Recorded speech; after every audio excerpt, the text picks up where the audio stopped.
When you think about what it takes to live a comfortable life in this country, people often focus on the price of gas or food or healthcare. But there is one other cost that feels like it's gotten more unbearable for Americans lately, and that's the cost of housing. Right now, a serious housing shortage is part of what is driving up cost.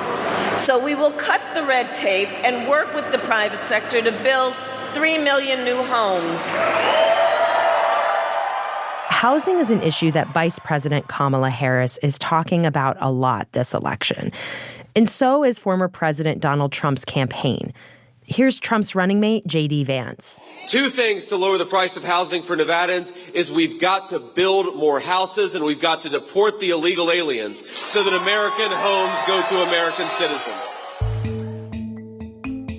It's not something that we are used to hearing as a core part of a candidate's economic message or overall message in the first place.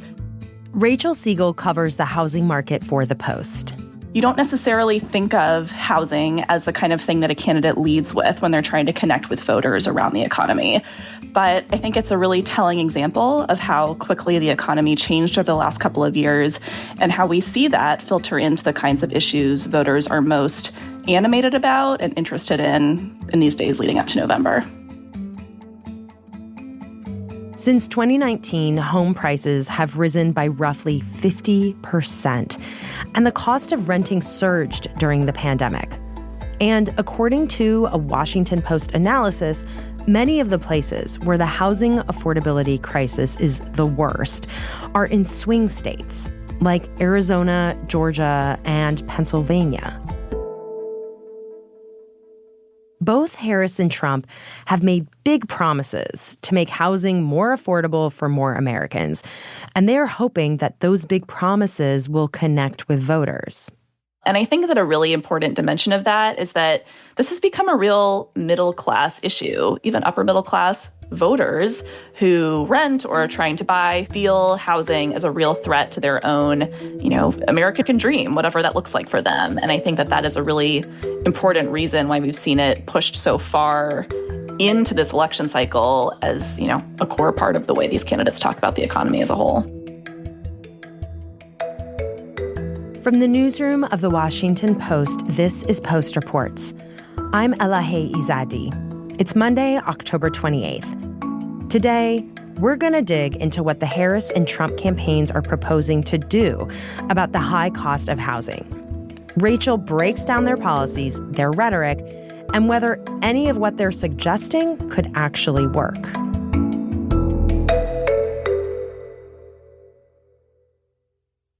Rachel, I'm really happy to be talking with you because I want to get a firmer grasp on what each major party candidate is proposing to do to address the high cost of housing. First, I do keep hearing about how much more expensive it has become to buy and rent a home or a place to live in recent years. I mean, I've seen this in my own life and people I know. Why is housing more expensive now? Why is that? The answer will take us back a couple of years and before that, a couple of decades. So if we were to start with the aftermath of the Great Recession, new housing construction slowed down a lot. And this is in 2008. Correct. And in those years after 2008, we just weren't building as much housing as was needed to meet the demand. So that's not entirely new. But what happened was that when the pandemic hit, there was a sudden, very acute shakeup to the entire housing market. It changed where people wanted to live, how much space they were looking for.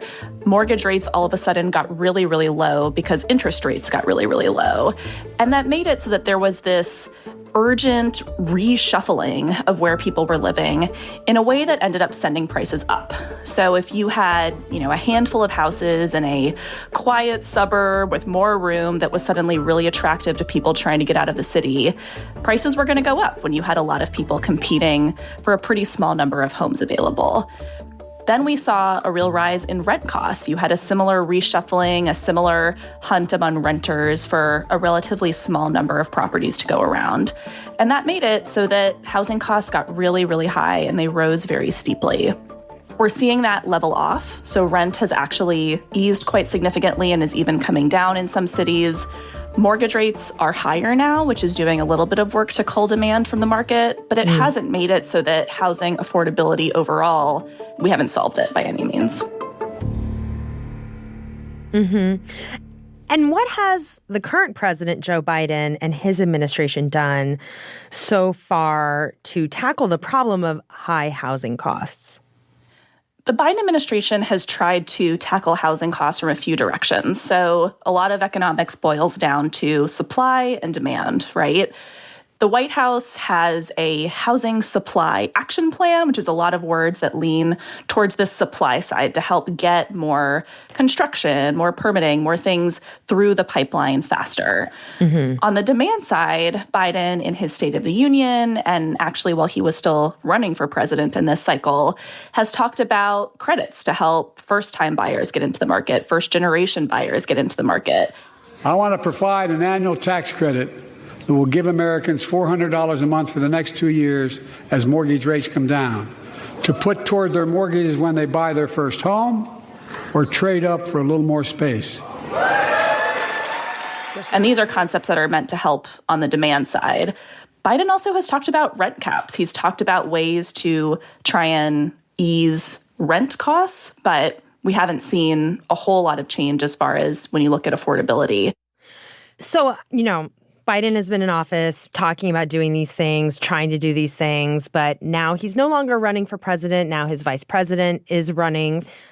I want to dig in now to what Kamala Harris's housing platform is. What exactly is she proposing to do about this? A lot of Kamala Harris's messaging around housing includes some of what Biden has talked about, but really turbocharged. So on the supply side, she has made a huge push around building new homes. Harris talked about wanting to increase the housing supply recently on an interview on the popular podcast Call Her Daddy.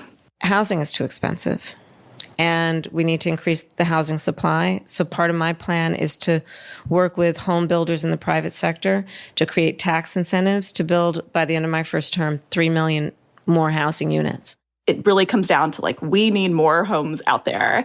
She's pledged to help build 3 million new units across the country, which is something that her advisors say fills the gap, that there are basically 3 million missing homes. She's going to build them. Rachel, is it actually 3 million homes? I mean, in some ways that sounds like a lot, but in other ways I'm thinking of the entire country. Is that enough? Well, I'm so glad you asked, because I'm sort of fascinated with this question as to what that number actually looks like. There is not everyone agrees that 3 million is the magic number. Some people say it's less. Some people say it's more. Also, not every house looks the same, right? The kinds of homes that might be needed in one city might look different. This city might actually need a lot of apartment buildings, whereas this city might actually need more single-family houses. So it's definitely, a nice round number that is not as simple when you look under the hood. But her advisors have kind of settled on that as a match for the number of houses we're missing to fill that gap. Okay, and then how would she do that? A lot of it has to do with getting developers and cities to join in with her. It includes incentives, so she's taking much more of a carrot versus stick approach. There are some people who say, in order to build housing, you need to tell local governments that they're not going to get funding for a highway or some sort of other infrastructure project if they don't get serious about building more housing. That's not the way she's going about this. She wants to incentivize. She wants to basically create partnerships all over the country with the encouragement of the federal government, but I think with the real acknowledgement that building new houses is a super local issue. It's one that gets tangled up in zoning and permitting and things that, in some ways can be different neighborhood by neighborhood, but she's not going to be able to build more houses without that. And so basically the idea is if you increase the supply of housing, then the prices will go down. That's the logic, right? If you have more homes available and the same number of people competing for them, then prices will ease off. The problem is that the housing market has not behaved in ways that match any models lately. Mortgage rates are high, prices are still inching up. That doesn't make a whole lot of sense. Mortgage rates are high, there are still plenty of buyers. That doesn't necessarily, match what a model would tell you. So I think there is plenty of room for skepticism. Also, it takes a really long time to build a house. You know, it's not that on day one of a Harris administration, 3 million houses suddenly appear all over the country exactly where we need them. It can take years between permitting and construction. And, you know, there's a lot that gets in the way to just build a house anyway. So these are all reasons to question a candidate's policies. But that's her answer for how to get housing affordability in check. Also, what is she proposing to do to help people to even buy those houses? Yeah, so the big number that you may have heard of is this $25,000 credit for first-time buyers. Even if aspiring homeowners save for years, it often still is not enough. So in addition, while we work on the housing shortage, my administration will provide first-time home buyers with $25,000 to help with the down payment on a new home. Now, that is a much bigger version of a kind of credit that Biden had previously proposed. There are a lot of questions about how that works in practice, right? Like if you are trying to close on a house this afternoon, you're not necessarily going to get a check from the government right when you need it. And it's also quite a large number. There are a lot of economists who say, wait a second, you're trying to cool housing prices, but wouldn't this just add more demand in a way that could push prices up? And couldn't that happen before you finish building all these houses that you say you're going to build? Like you've made it easier for people to buy houses, but there aren't enough houses yet. So actually it's more competition and it makes it more expensive in the end. Yeah, and maybe that would cause sellers or realtors to just add $25,000 to the price, right? And so, you know, here too, there are a lot of questions of, okay, well, how does that work? But what folks on the campaign tell me is that, you know, you have to marry these supply side moves with what they're trying to do on the demand side, and that in concert with one another, you help people get into the market, you build more supply, and that over the long run, that helps with a lot of the issues we're talking about. Yeah, and if you are trying to buy a house, like you can maybe afford the mortgage, but that down payment, man, it's a lot. It's a lot. And you know, it is a completely key reason that a lot of people can't get into the market right now. So that's their answer. So, okay, taken together, you know, you talked a little bit about the proposals, questions around how they would work, how they should work in theory. But just like in totality, can she actually make any of these happen if she's elected and is in office? What are the prospects of that? These are big, sweeping, top-line campaign promises, right? But they depend on Congress. And we're, you know, a handful of days out from Election Day, and there's obviously a lot of attention on who wins the White House. But these proposals are going to come down to who's in the House and Senate. And it's quite likely that we end up with a divided government that will make it even harder to move massive legislation through. So there are a lot of ifs attached to all of this, right? If Harris is elected, if she's able to push this through to Congress, and if she's able to push it through in the kind of big, sweeping, you know, sort of like market-changing way that she wants to. After the break, we'll get into what the Trump campaign is proposing to solve the housing crisis. We'll be right back.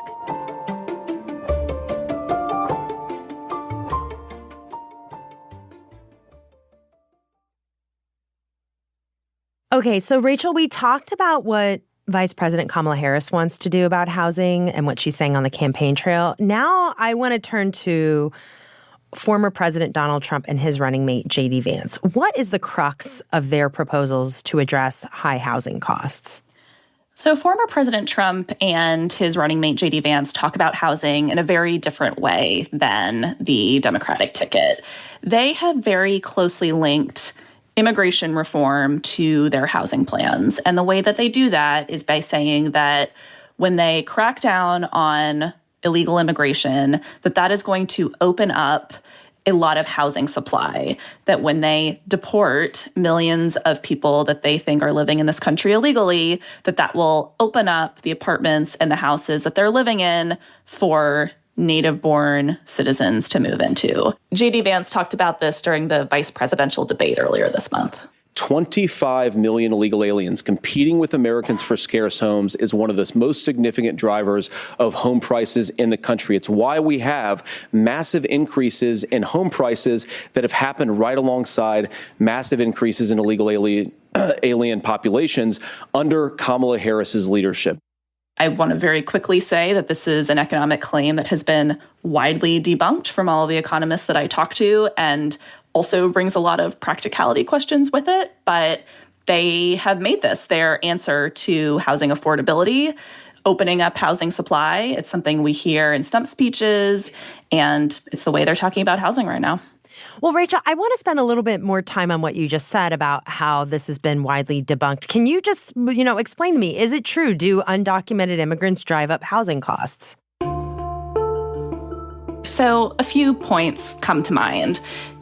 It does make sort of basic logical sense that if you have a higher population, in this case through higher immigration, and the same number of homes to go around, that is going to put pressure on prices. But, and these are sort of important buts, economists overwhelmingly say that new immigrants to the United States are renting. They're not purchasing homes. They're coming with lower income jobs. They don't have a whole lot of financial history that would allow them to put in a down payment or qualify for a mortgage.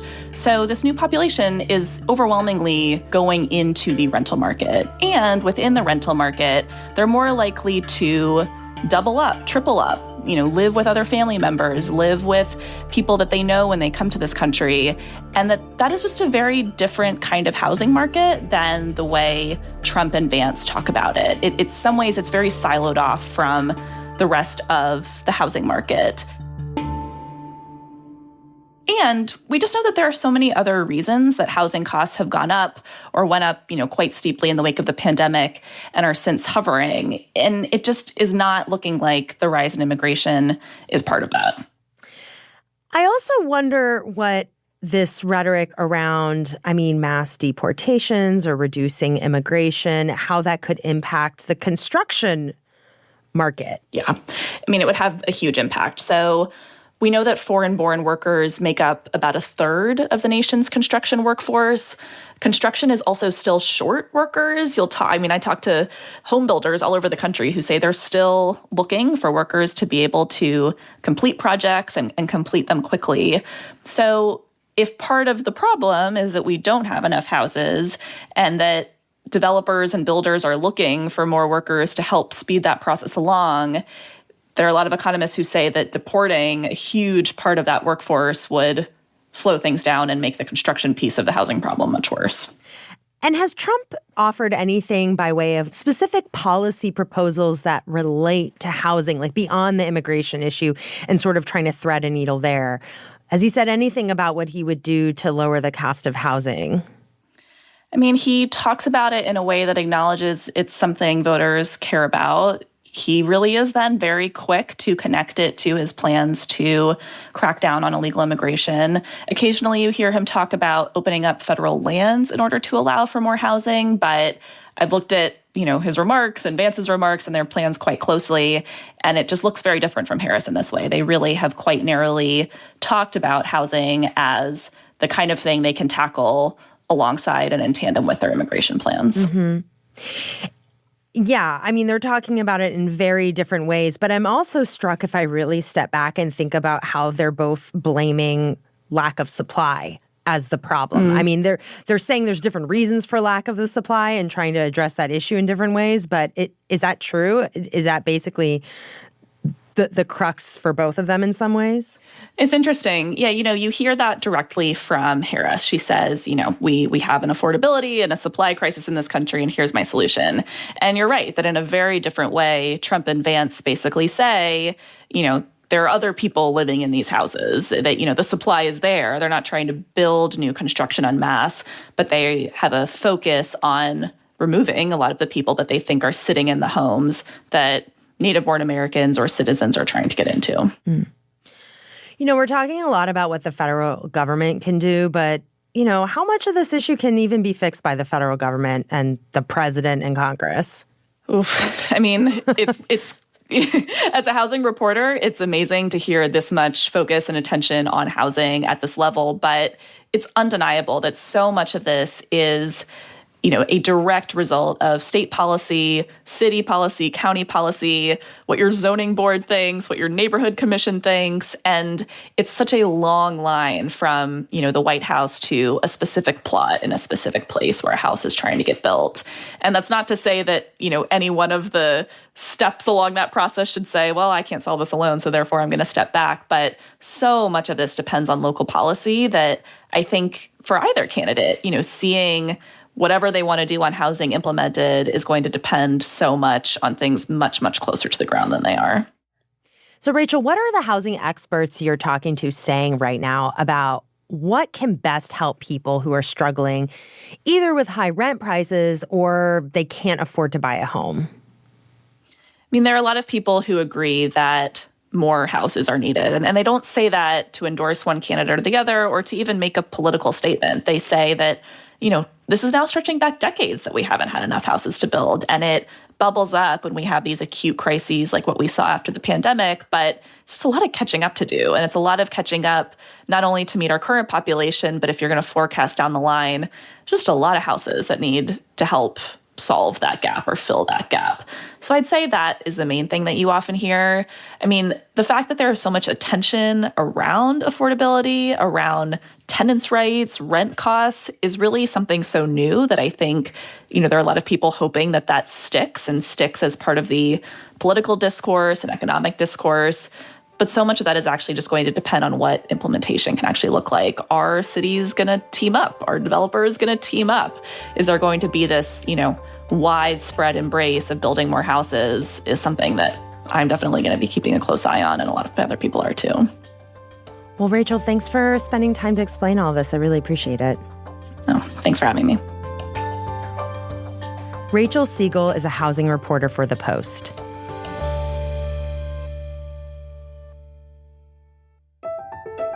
Before I sign off, I wanted to tell you about a few other stories, including some exclusive reporting from The Washington Post.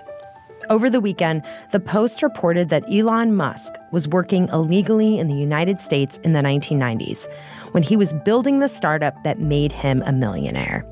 After this reporting came out, Musk denied working illegally in the U.S., saying his student visa had transitioned into one that allows temporary employment. But he didn't say when that happened, and 6 former business associates and shareholders said Musk claimed he was on a student visa around the time that his status became a concern for the company. His immigration status is particularly noteworthy because Musk has become a fierce critic of how the Biden administration has handled immigration, and Musk has warned of the perils of illegal immigration. During this election, Musk has aligned himself with Trump. If you missed it, check out Friday's episode of The Campaign Moment. We talked about Musk, the world's richest man, who owns several tech companies, including X, and how he's essentially bankrolling and running core parts of Trump's campaign. And the Washington Commanders notched a stunning victory in a Sunday NFL game over the Chicago Bears. With just a couple of seconds left in the game, quarterback Jaden Daniels lobbed a Hail Mary pass from 52 yards away. Here comes the Hail Mary with the game on the line, and the ball is caught! Caught! It's a miracle! It's Noah Brown! Oh my goodness! This town is going crazy! This gave the Commanders an 18-15 victory at home. The game wasn't just interesting to Commanders fans and football fans, but also to people who care about politics. See, there's this funny pattern. It was first noticed by a sports data company decades ago, and it's about predicting who will become president based on whether the Washington football team wins. The pattern suggests that when the team wins their last home game before an election, the incumbent president's party wins the White House. This so-called rule was tweaked a little bit more after 2000, and basically, it's correctly predicted the outcome of every presidential election since 1940, except in 2012 and 2016. So what does that mean for this year? Well, given the Commanders' win, if the pattern holds, Harris should win. But it could also be another exception year. Only time will tell. That's it for Post Reports. Thanks for listening. Today's show was produced by Sabby Robinson with help from Bishop San. It was mixed by Sam Baer and edited by Peter Bresnan with help from Lucy Perkins. Thanks to Sam Fortier and Mike Madden. I'm Elahe Izadi. We'll be back tomorrow with more stories from The Washington Post.